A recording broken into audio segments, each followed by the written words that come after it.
Hace 5 días nos preguntábamos en este podcast cómo resistía la población siria tras 13 años de guerra.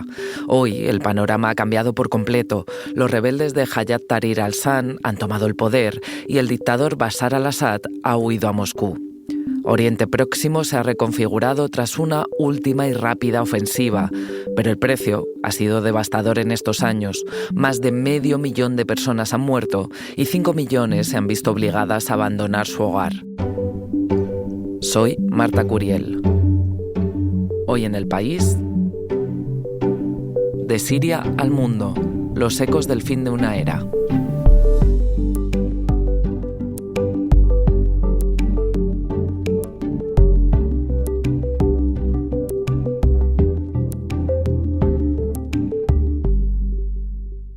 El sufrimiento en Siria en los últimos 13 años ha sido indescriptible. Tanto es así que hasta la semana pasada mi compañero Andrés Mourenza nos contaba que era uno de los lugares más horribles que había visitado. Su emoción al narrarlo hacía intuir la magnitud de lo que ha significado sobrevivir en Siria desde 2011, cuando todo comenzó. Siria tenía una población de 23 millones de personas en 2011. De ellos, 12 millones son hoy en día desplazados por el conflicto, es decir, que han tenido que huir de sus hogares. Hay unos 5 millones en el extranjero, en su mayoría en Turquía, y otros 7 millones que viven desplazados en diferentes partes de Siria, especialmente en el noroeste bajo control rebelde. El conflicto, las sanciones internacionales y la crisis económica hacen que actualmente, según datos de la ONU, casi 17 millones de personas dependan de la ayuda humanitaria para sobrevivir. Nada hacía pensar la semana pasada que 6 días después la guerra llegaría a su fin.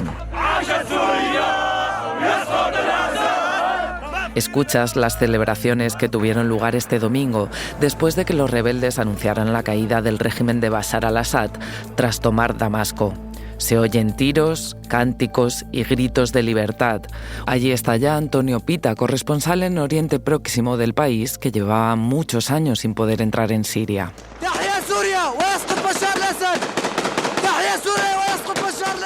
Nos cuenta Pita que en tan solo unas horas el tono de celebración por el fin de la guerra que acabas de escuchar ha ido dando paso a la incertidumbre.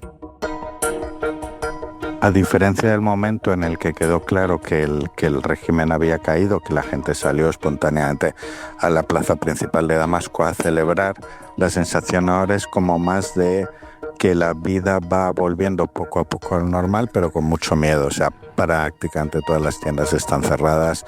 Lo único que se ve es a gente a lo mejor con pan, alguna cola en algún sitio de pan. Hay tráfico, pero en la carretera hacia Damasco no lo hay. La sensación es que como que todo el mundo todavía está tratando de entender hacia dónde va, ¿no? Esa sensación de impasse, de no saber qué va a pasar, es aún más normal si se tiene en cuenta que el final de esta guerra ha sucedido de manera totalmente inesperada y en solo 11 días de ofensiva relámpago por parte de los rebeldes. En Damasco y en general en la carretera desde la frontera con Líbano, la sensación es tremenda de las grietas entre la caída de un régimen y la llegada del otro. Por ejemplo, en la carretera de Líbano, desde que cruzas la parte de las autoridades libanesas hasta que llegas a Damasco, que normalmente estaba lleno de puestos de control, no hay nadie. Es decir, no hay nadie que pida el pasaporte, no hay nadie que controle y simplemente ahora se han establecido como 3 personas. El duty free cerca de la frontera ha sido completamente asaltado. Lo único que queda son algunas cosas de alcohol por ahí tiradas por el suelo o en otros lugares, pero está completamente asaltado.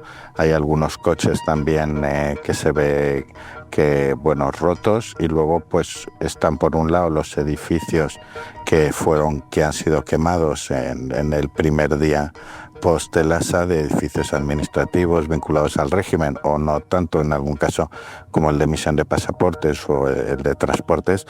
En general la sensación es como que todo el mundo entiende el momento de cambio con todo lo que genera de alegría y de incertidumbre a la vez. Fue el domingo 8 de diciembre cuando los rebeldes entraron en Damasco, la capital del país y centro de la cúpula del poder. Lo hicieron sin encontrar ninguna resistencia. Bashar al-Assad asumió la derrota y escapó junto a su familia a Rusia, y allí el presidente Vladimir Putin les dio inmediatamente asilo político. El dictador ha huido pero sigue muy presente. Al-Assad aparece en las conversaciones todo el tiempo y en los espacios, porque su rostro está tiroteado o arrancado de los carteles. Es suyo, el de su padre, Hafez al-Assad. Una de las palabras que más estoy escuchando es hijo de puta, y mucho enfado con la sensación de se ha ido a Rusia con su familia y nos ha dejado aquí en esta situación. Él ha salvado su culo, ¿no? Por así decirlo, como decía uno de ellos. Quien no se ha ido es el primer ministro sirio. Mohamed Ghazi al-Jalala ha dicho que está dispuesto a colaborar con los rebeldes para iniciar la transición en su país. Al otro lado de esa negociación, en la parte de los rebeldes, está al-Julani, un líder de pasado yihadista para quien Estados Unidos tiene fijada una recompensa para quien dé información sobre su paradero. Sigue vigente, pero la situación es hoy tan rara en Siria que al-Julani hasta dio una entrevista a la CNN hace unos días. El miedo entre la población, del que hablaba Antonio Pita, y la indefinición política hace pensar en una reconstrucción de Siria muy complicada. Lo saben también quienes tuvieron que huir y aún así no ven el momento de volver, y no son pocos. Como decíamos al inicio de este episodio, esta guerra ha dejado 7 millones de desplazados por Siria y 5 millones en el extranjero, sobre todo en Turquía. La prisa que tienen por volver la está presenciando desde allí Andrés Mourenza. Aquí en el paso fronterizo de Onyupinar, entre Turquía y Siria, hay decenas de personas desde el punto de la mañana esperando a que las autoridades turcas les autoricen a cruzar a su país de vuelta. Van cargando mochilas, sacos, maletas con todas sus pertenencias para volver a su país. Hay gente, hemos hablado por ejemplo con un chaval que llevaba 12 años sin ver a sus padres, porque se fue cuando tenía 18 años y le instaron sus propios padres a que se fuese para evitar irse o que lo llamasen a filas y tener que participar en la guerra civil siria del lado del régimen.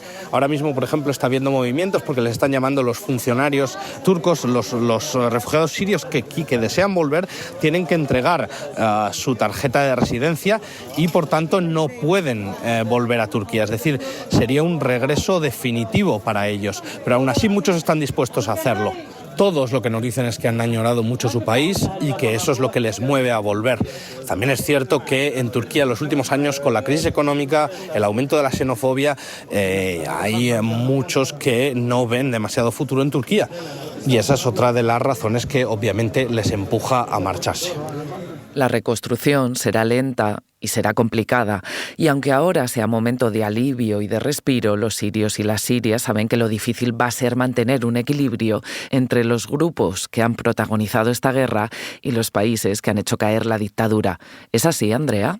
Desde luego, es así sin duda ninguna y es una enorme preocupación tanto para los sirios, evidentemente, que observan con gran satisfacción la caída del dictador, pero también con un punto de inquietud, ese futuro complicado en medio de un puzzle con tantas piezas. Y desde fuera también. Andrea Ricci, tú eres el corresponsal de Asuntos Globales del país y te he llamado justo por eso, para que hagas un análisis de las repercusiones, de lo que está por venir. ¿En qué manos queda ahora Siria? Yo diría que principalmente en manos de el grupo rebelde Hayat Tahrir al-Sham. Es un grupo rebelde de inspiración islamista que antaño era sustancialmente la propagación en Siria de Al-Qaeda. Con el tiempo se ha ido alejando de esas posiciones y creo que son ahora mismo la entidad más fuerte, digamos. Pero hay otros grupos y entre ellos creo que hay que destacar las milicias rebeldes que tienen estrechos vínculos con Turquía, con una inspiración más secular, si podemos decirlo de esa manera, y que son otra, digamos, entidad con mucha fuerza. Y luego están los kurdos, que entran en una lógica distinta, que desde luego no serán determinantes en la conformación del nuevo gobierno sirio, pero que son una realidad fuerte sobre el terreno. ¿Y entre esa amalgama de grupos de los que me hablas, se podría avecinar una nueva guerra? Bueno, diría que desde luego no podemos descartar nada. Es una situación con equilibrio muy precario, inestable, pero no tiene por qué ocurrir. Por lo menos no en la forma de una de una guerra abierta, prolongada. No podemos descartarlo, pero bueno, se puede esperar que logren encauzar esto sobre una vía que no sea violenta. Esta ofensiva se ha dado en tan solo 11 días. De hecho, la semana pasada nada hacía intuir este desenlace. Es más, Al-Assad ha sobrevivido a muchas cosas, a las protestas a las que no han sobrevivido otros dictadores. ¿Por qué ahora? ¿La explicación está en esas piezas geopolíticas de las que me hablas? Sí, creo que la geopolítica es esencial. No es obviamente solo una cuestión de relaciones de fuerza entre potencias. Siempre están las personas que son protagonistas en la historia. Esto es así. Pero la geopolítica es fundamental. El Assad, como dices, ha sobrevivido durante mucho tiempo. ¿Por qué? Porque tenía el apoyo fuerte de Irán, de la milicia chií libanesa Hezbollah y sobre todo de Rusia. Eso es lo que le permitió imponerse en esa guerra civil de forma tan brutal y luego seguir en el poder durante bastantes años. ¿Qué ha cambiado? ¿Por qué ha ocurrido ahora este giro tan inesperado? Pues lo que ha cambiado es que esos sostenes se han debilitado de forma bruta. En el caso de Rusia, porque lleva casi 3 años metido en la invasión de Ucrania, que le exige mucho esfuerzo, y Hezbollah e Irán porque han sufrido los golpes de Israel después del ataque del 7 de octubre. Por tanto, obviamente las personas de Siria, y en concreto los militantes de los grupos armados que han lanzado la ofensiva, son el instrumento fundamental, pero lo han conseguido ahora y no antes porque ha cambiado el entorno geopolítico. Dame un momento, Andrea. Ahora vuelvo contigo.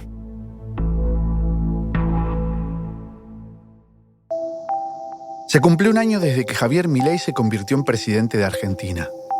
Por ese motivo, Anfibia y El País Audio estrenan la segunda temporada de Sin Control, el universo de Javier Milei. Estamos haciendo el ajuste más grande no solo de la historia argentina, sino el ajuste más grande de la historia de la humanidad. Un podcast documental de 6 episodios que analiza los primeros 12 meses de mandato del controvertido presidente. No hay plata. Ya disponible en todas las plataformas de audio.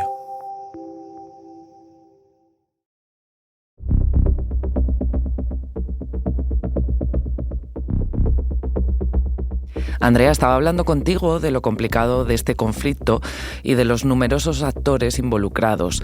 Si te parece, ya lo has adelantado, pero podemos trazar un mapa y recorriéndolo y que nos cuentes qué papel ha tenido cada país en la caída de Al-Assad y qué consecuencias podría tener. Empezamos por los aliados de Siria. El dictador derrocado se ha refugiado en Rusia, en Moscú. Eso es. Bashar ahora mismo está en Rusia, le han ofrecido asilo y protegen de esta manera al dictador por el que apostaron en su momento, hace casi 10 años ya. Las consecuencias son de peso para Moscú, sobre todo porque se proyecta como mínimo una sombra de incertidumbre sobre la capacidad de Rusia de mantener las bases de las que disfrutaba en Siria, una base aérea y una base naval, que eran el punto de proyección de fuerza de Rusia en el Mediterráneo. Habrá que ver qué ocurre, pero hay grandes dudas de que podrá mantener su uso. Y esto es un golpe importante para Moscú, además del golpe de imagen internacional que supone la caída del aliado local por el que tanto había apostado con un imponente despliegue de medios durante muchos años. Me hablas de Rusia. ¿Esto tendrá entonces consecuencias para la invasión de Ucrania? Bueno, en el caso del conflicto de Ucrania, las consecuencias no son fáciles de medir. No creo que tenga un impacto muy grande. De alguna manera, incluso se podría considerar que con la caída de Bashar, pues Moscú queda liberada del peso de garantizar la protección, la subsistencia de ese régimen, con lo cual podrá, digamos, reorientar medios y efectivos de forma más fácil desde Siria hacia el conflicto. Pero me atrevo a decir que, digamos, que en términos de balance militar no supone un cambio muy relevante. Es más bien un golpe político a la credibilidad de Rusia el hecho de que el aliado que protegía haya caído en 11 días de esa manera relámpago. ¿Y qué pasa con ese otro gran aliado que también es Irán? Pues aquí las consecuencias son, a mi juicio, gravísimas. La caída de Bashar al-Assad representa un auténtico agujero en el corazón del que se conoce como el eje de resistencia, esa coalición informal de países y grupos de la región que Irán capitanea y que incluyen a la Siria de Bashar, que incluyen a la milicia chií-libanesa Hezbollah y a Yemen, los hutis. La caída de Bashar significa con toda probabilidad que Irán ya no podrá contar con Siria como, digamos, un territorio completamente amigo y se rompe, por tanto, la continuidad territorial que iba desde Teherán hasta el Mediterráneo, pasando por el Irak, que está en manos chiíes, Siria y Hezbollah en Líbano.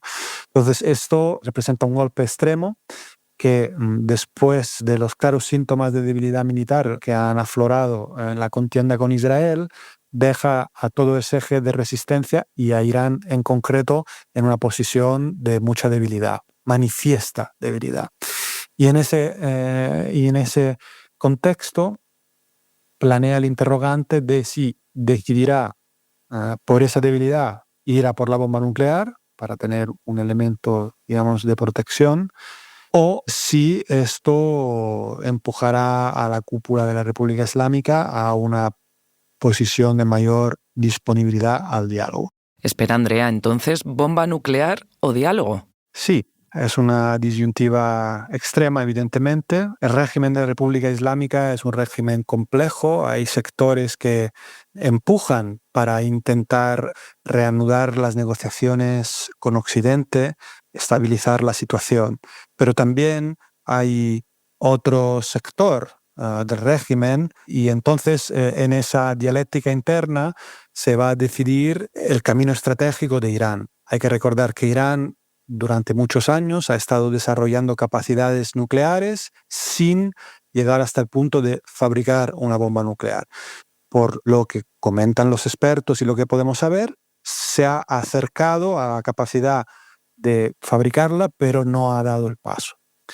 Entonces, la cuestión es que en este contexto de alta debilidad puede haber voces dentro del régimen iraní que dirán, necesitamos disponer de esta capacidad para tener una garantía de no sufrir un intento de cambio de régimen externo. De hecho, el primer ministro israelí hace un tiempo dijo de forma bastante directa que el tiempo del cambio de régimen en Irán estaba no tan lejos como se podría pensar. Hasta aquí los que estaban del lado de Al-Assad. Si te parece, vamos ahora al otro lado. Háblame de los enemigos de Siria. Me los has mencionado un poco, pero ¿qué supone la caída para Israel y qué consecuencias tendrá para su ofensiva en Gaza? Bueno, Israel evidentemente está ahora mismo en un compás de espera, acoplado con acción militar. Ya ha intervenido militarmente, ha golpeado algunos objetivos, probablemente lugares donde estaban almacenadas armas químicas, y ha avanzado para someter a su control ulteriores zonas de los Altos de Golán, que en gran parte ya ocupa ilegalmente. Están a la espera de ver cómo se desarrolla la situación. Netanyahu ha dicho muchas veces que quiere reordenar el tablero regional, pero en este caso la reordenación no está claro que sea favorable para sus intereses, porque si tomaran el control facciones como las que parecen tener mayor fuerza en este momento, que son islamistas, con una interpretación bastante radical del islamismo, puede ser un desarrollo bastante antagónico para Israel. Y en ese tablero del que me hablas tenemos a Estados Unidos a las puertas del nuevo mandato de Donald Trump. Sí, en efecto, él se instalará en la Casa Blanca el 20 de enero. Y para Estados Unidos también es importante. Estados Unidos sigue teniendo fuerzas militares en la zona con una función sustancialmente de golpeo antiterrorista y de apoyo a las milicias kurdas que se hallan en el noreste del país. En todo caso, Estados Unidos sufre una pérdida de influencia en la región y esto es así desde las consecuencias de la invasión ilegal de Irak. Y ellos también están tratando de entender qué pasa y de posicionarse, pero creo que no van a tener una enorme capacidad de influencia sobre los acontecimientos. Mucha más puede tener un país como Turquía, que tiene fuertes relaciones con un segmento importante de las facciones rebeldes que han derrocado a Bashar al-Assad. Me estás hablando de un complejísimo tablero, de una compleja situación. ¿Qué papel tenemos aquí en la Unión Europea en todo esto? Desgraciadamente escaso. La Unión Europea tiene enormes problemas para proyectar influencia en esa región por múltiples motivos, uno de los cuales es que la política exterior común sigue sometida a unanimidad. Es muy difícil hallarla, como hemos visto ya en múltiples ocasiones en todo lo que tiene que ver el conflicto de Oriente Próximo, en la fase aguda del último año y 2 meses.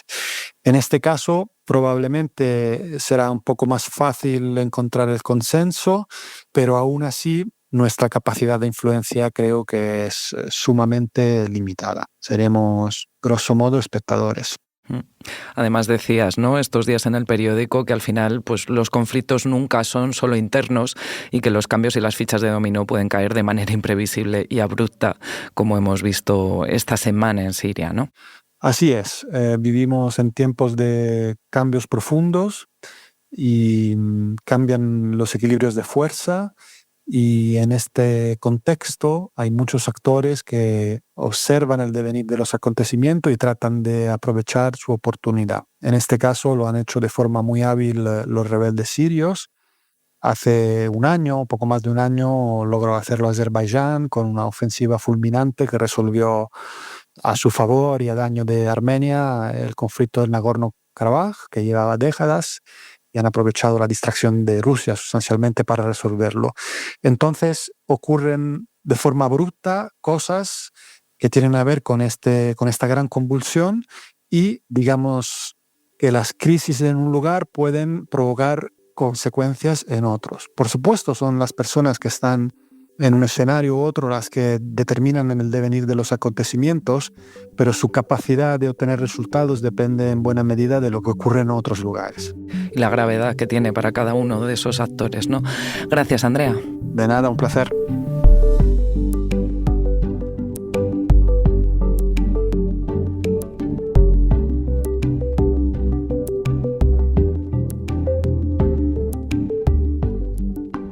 Este episodio lo he realizado con Belén Remacha y Silvia Cruz La Peña, que también lo ha dirigido. El diseño de sonido es de Nicolás Chabertidis y la edición de Ana Rivera. Yo soy Marta Curiel y esto ha sido Hoy en el País. Gracias por escuchar.